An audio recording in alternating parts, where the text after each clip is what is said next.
growing up, there wasn't always a strong division between reality and fantasy. I could grab a controller and stare up at a screen and imagine saving the Princess of Hyrule, or look down and imagine speeding through space on a race with my pod racer, or going around and catching Pokemon, trying to collect each and every single one of them. But I never lost sight of the controller in my hands. My favorite books would whisk me away to magical worlds like Narnia, but when I made it to the end of a chapter, I was met with this white space that served as a reminder that I am a spectator of these worlds, not a part of them.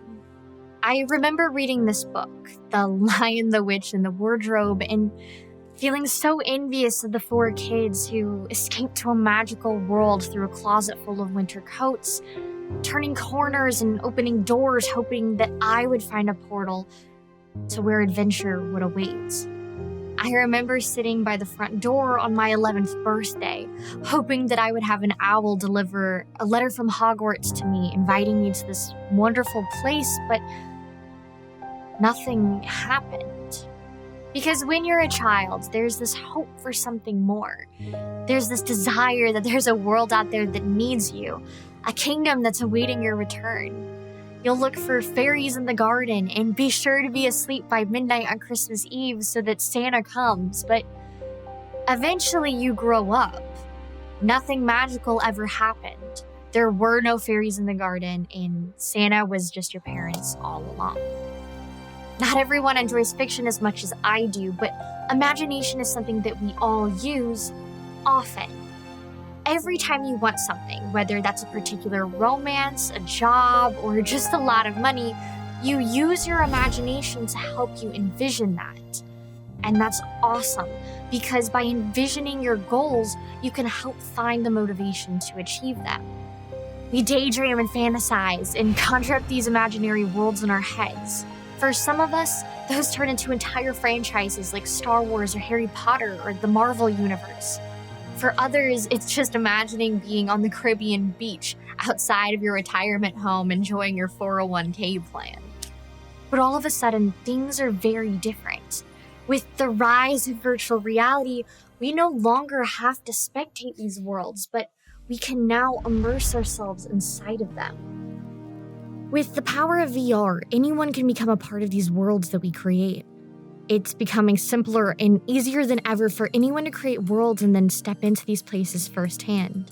Whether it's creating places inside of our minds or from our dreams or from our favorite pieces of media, you no longer have to feel like you're on the outside looking in, but a part of these worlds, peering around inside of them. With time, the technology needed to become a creator is becoming increasingly simple. Anyone with enough time or passion can learn the skills it takes on Unity or Blender to become a creator. Authors, designers, world builders, role players, and artists alike can now use these tools to step into their worlds and become virtual gods. The power of these concepts hit me for the first time when I entered Hyrule in VR chat. From my all-time favorite franchise, The Legend of Zelda. I have so many vivid memories of playing those games as a kid and wanting to know every corner and cranny and secret they had to hold. I love them so dearly, and I would specifically fantasize about falling asleep to one day wake up in Kokiri Forest as Link. The further I explored the cyberverse with my newfound headset, the more I was captivated. These places of fantasy I've always loved have been right here, waiting for me to come and experience them. It hit me like a bolt of lightning. All of those times I craved as a kid to be swept away into a land of magic and adventure, those feelings of raw longing and hope were now reawakened and more alive than ever before. I can create memories here, and my brain will perceive them as real. In breaking news, a giant floating cuboid has appeared over City 3, causing civilian panic. A transmission from the craft was sent to government officials earlier today. Warning, the following may be disturbing to some viewers. All hands proceed. Cease striking the collective. Sanctuary awaiting. The A separatist group known as OO has set up a website encouraging citizens to rebel against the squares and share their opinion. By visiting the link below, it seems anyone with an internet connection and a spare 30 minutes can fill out surveys and earn PayPal, iTunes, and Amazon gift cards right from their own home.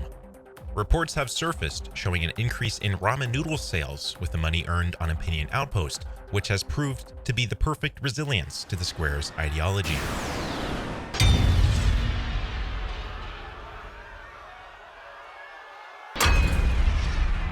More info at 11 as the story develops here on Metaverse News.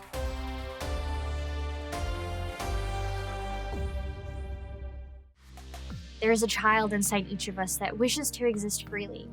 For those of us whose lives have been changed by our favorite games or favorite books or movies, you can rest assured that those nostalgic dreams are not dead. You exist, and so do these places. Virtually. Now is an incredible time in human history because we are achieving the dreams that we've had since the dawn of humankind. Now is the time when imagination becomes reality.